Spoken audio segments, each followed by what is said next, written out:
Next, we move to Spain and Marga Ferre, the co-president of Transform Europe. And it is always a great pleasure for a researcher to welcome the representative of our funder, because Transform Europe has very kindly funded the program of left theory in the 21st century. So over to you, Marga. Thank you very much. Thank you all of the attendance of this great conference. Thank you, Kostas. Thank you, Michales. I am Marga Ferre. As you told, I'm the co-chair of Transform Network. Just to share with you that Transform Network is precisely a network of political thinking and dialogue of different centers and political foundations all over Europe. We gather more than 30 organizations for 23 countries in Europe. One of them, and the most important, is the API, the Nikos Poulantzas Institute. I will thank Nikos Poulantzas for the contribution to the Transform Network and the thinking at European left for all these years from the beginning of Transform Network. Just to say to you that you can find more information about our network in the website in transformnetwork.net, and also you can see our newsletter, which I think could be interesting because you can find analysis all around Europe, and specifically also contribution from the MPI, from the Nikos Poulantzas Institute constantly. And we also want to thank Danae Kostidas, which is also member of the MPI, the Nikos Poulantzas Institute, and also the vice president of Transform Network. So what is the left theory in a moment like this, where we can see that the planet, the Earth, is facing one of the most serious and severe crises in our history? We can see, I think all of us agrees on the idea that the global dimension of this coronavirus crisis has demonstrated once again the inefficiency of the neoliberalism in order to resolve general and specific problems of the working class or the subordinated classes, as Gramsci proposed years ago. It's clear for everybody that neoliberalism has failed, or translated it in a word that we use a lot talking about Greece crisis some years ago, is the end of the austerity measures that was criminally imposed in Greece when Syriza took government in 2015. And this is the major difference among that crisis and this one. The response not only of the European Union, but the rest of the government all around the world, but particularly in our continent, is something like the adoption of some kind of heterodox economic social measures. That's for orthodox neoliberalism, who has been ruling the economy in Europe and in the Western world in the last 40 years. No? And it's a shift. We could see that the governments all around Europe has focused primarily on the consequences of this crisis. So we saw in this crisis how the austerity measures are not imposed anymore stronger way they used to be imposed in the past, and with some kind of attenuances or measures to shift unemployment, the poverty, or inequality. But none of this measure made by the government in this crisis are going to resolve or to prevent the economic recession that at least all the economic inputs said that we are going to face, we are facing now, and we are going to face in the near future. And it's like focusing on the consequences is like a pragmatic way for the liberals to face this crisis. But I honestly think that the role of the left, the role of the theoretical field of the left, is not thinking only on the immediate consequences of this crisis, but most in a long run, and to create a correct diagnosis of what is happening today in order to reinforce and strengthen the popular classes to avoid to pay the crisis as we did the previous crisis in 2008. And we think Transform that in order to do that, it is essential to understand and to study the crisis of the contrary capitalism today. Because it is clear that in all the analysis by the intellectuals, not only of the left, neoliberal fields are declaring there are different crises where capitalism has been developing in the recent years, and precisely of this coronavirus crisis, it is clear that a shift, even for the classes, are going to be imposed. Let's say that this virus is not the reason of the crisis, but is an erasure of it, no? And based on the painful lessons we learned in the previous crisis in 2008, particularly Greece, also Spain is my country, and Spain are my. So it is clear that this measure imposed by the austerity are not acceptable today. When I say it's not acceptable, because we do believe that it's not acceptable for the majority of the population. New common sense that has arisen in all of our countries, demanding a protector state or a different way of addressing this situation. When we see the heroic action of the working class during this coronavirus crisis, not only the public services, the health workers, but also the ordinary workers who are taking in their shoulders how this society is working, it's clear that a new common sense is arising all around the world, and particularly in Europe, saying that we don't want austerity measures anymore. We want a state who can protect ourselves for this crisis. So, as we see, the main difference of the crisis in 2008 and today is the reaction of the governments and the European Union. And I must say, as I'm a Spaniard, that in Spain, the radical left is part of the government today. We are in a coalition with the Socialist Party, and the main difference with Syriza government, and I think it's something that we are going to debate today, is the reaction of the European Union, of the rest of the forces. The capitalist reaction is not aggressive against Spain today as it was against Greece in 2015.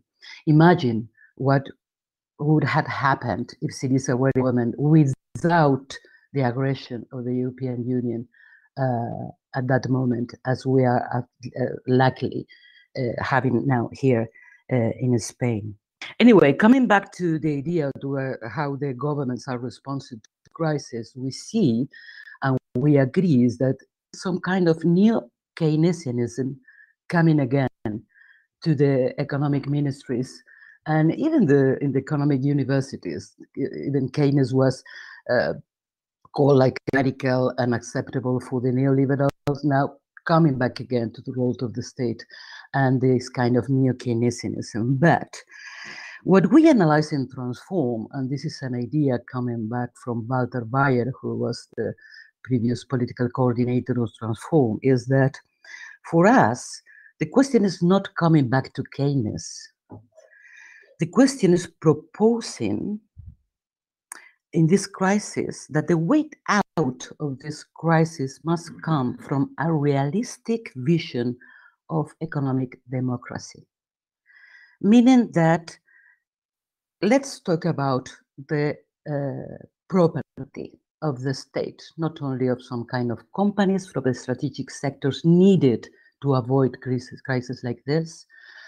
The question of the privatization of the health system in different countries. And let's come back again to talk about the necessity of a public health system, a public companies, or at least co-owned public companies with private companies, because we saw in this crisis the incapability of these countries to produce some of the commodities needed to attend our population, not only in question of the vaccines or question of logistics. So it's the idea of coming back to a new kind of democracy in economy, where population can take decisions on these questions.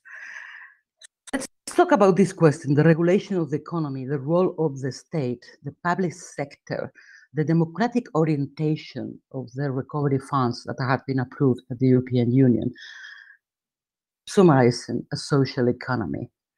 I think in order to, we must do this in a serious way, in a scientific way, in order to prevent something very simple, is that we are not going to exit this crisis only on the invisible hand of the free market.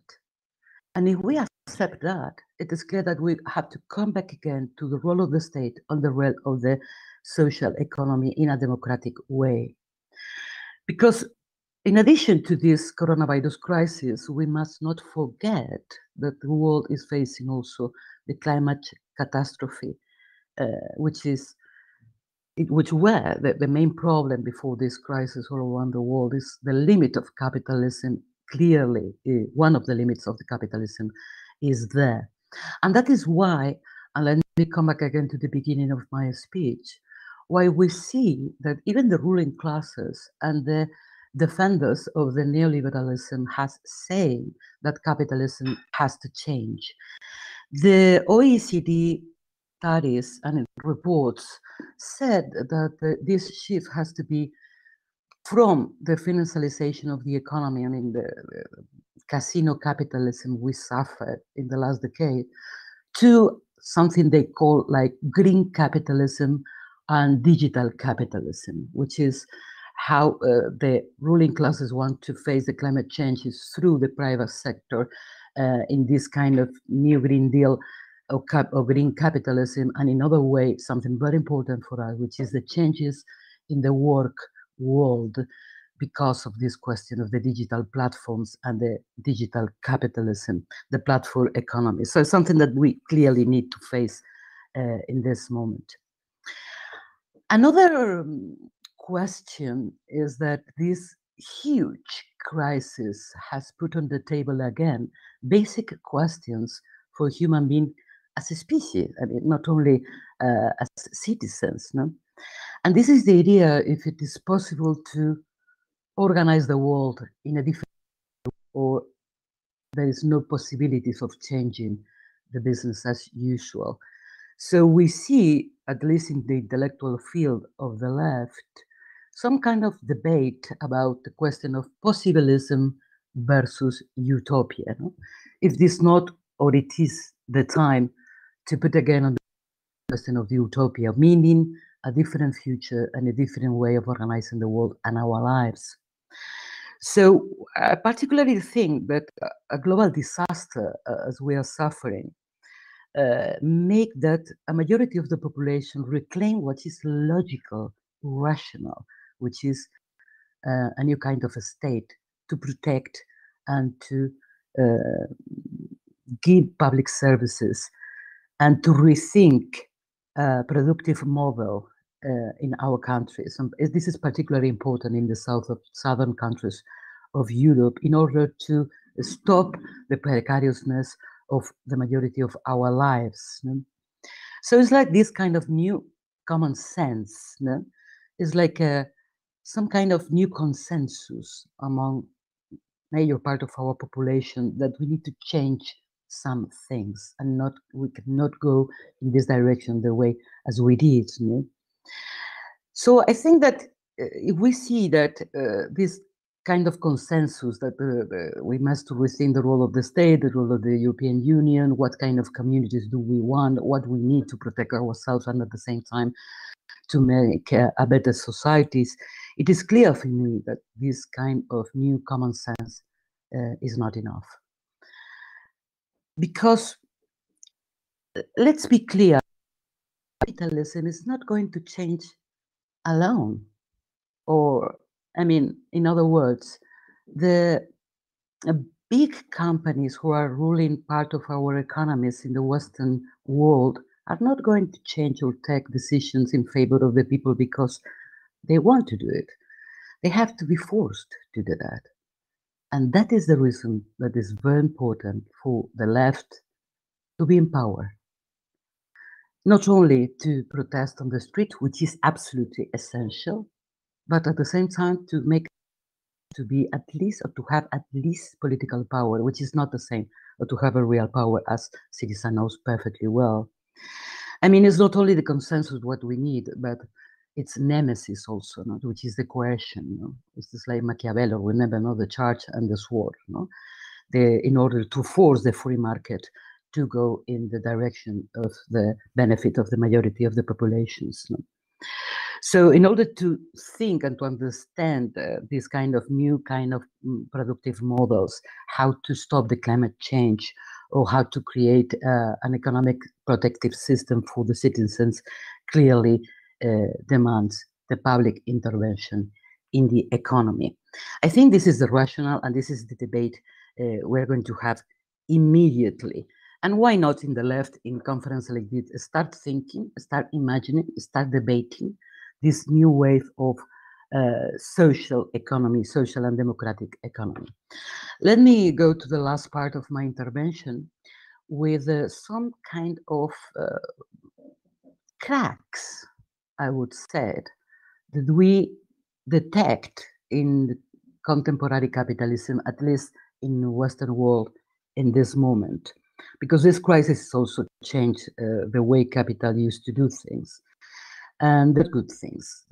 We detect like 4 cracks. No, the first one is that this crisis is driving in a concentration of capital in fewer hands than before, and this is not good.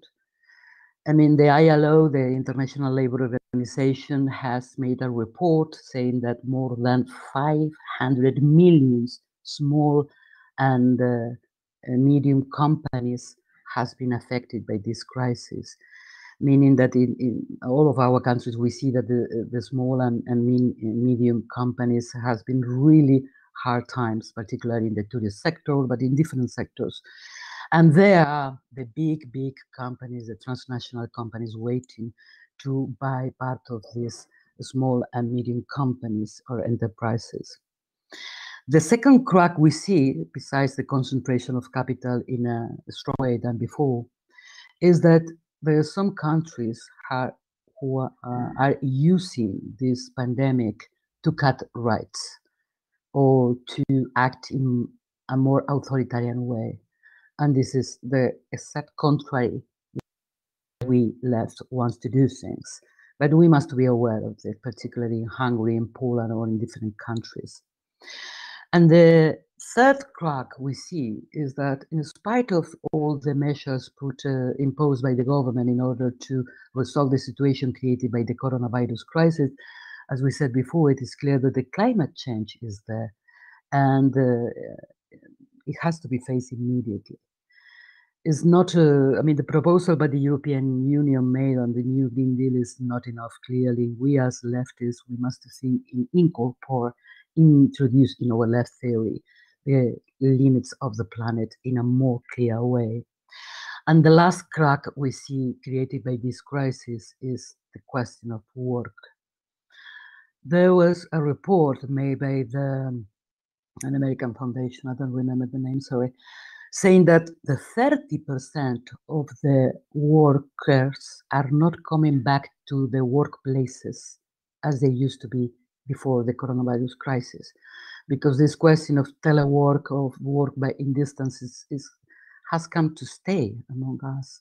And that means a huge change in the way we organize the working class or the work. And we must be aware about this question of the digital platforms, of the way we must take care of the workers in this new way. So let me finish really, with based on this analysis, what we see is that who could be the political subject for the change, or who are the sectors who can confront or at least reveal different way of doing things in this particular crisis. And we see that one of the responses of capitalism to this crisis is, as always, to increase the exploitation through the work, which is the way the world is acting. So we see that there is more pressure on the most precarious part of our societies. And that means women and racialized people. I mean, migrants or people from different races, and youth and the young people. So we see that it's not strange that the most important revolts all around the world in the last year were first, the Black Lives Matter in the United States. We see this summer in the States the most important racial or anti-racism movement in decades in the state. On the other hand, we see the feminist movement. Yes, I'm finishing now. We see the feminist movement all around the world, where the women are demanding their rights. And we see that it's not casualty. It is because they are the most precarious part of society. So who are the subjects we as leftists must to focus on? And Wind Transfer suggested the idea to work more clearly, incorporate and introduce the feminist theory and the ones in our work, the youth people, and of course, the racialized people, I mean, people from different perspectives. We see that this is one of the key of the future, to rethink ourselves and the proposals in order to offer hope in a world when we see that there is no hope yet, unless we open the debates like this one to talk among different sectors, different people, different theories, in order to create this kind of hope that we really need, think the world needed today. Thank you very much.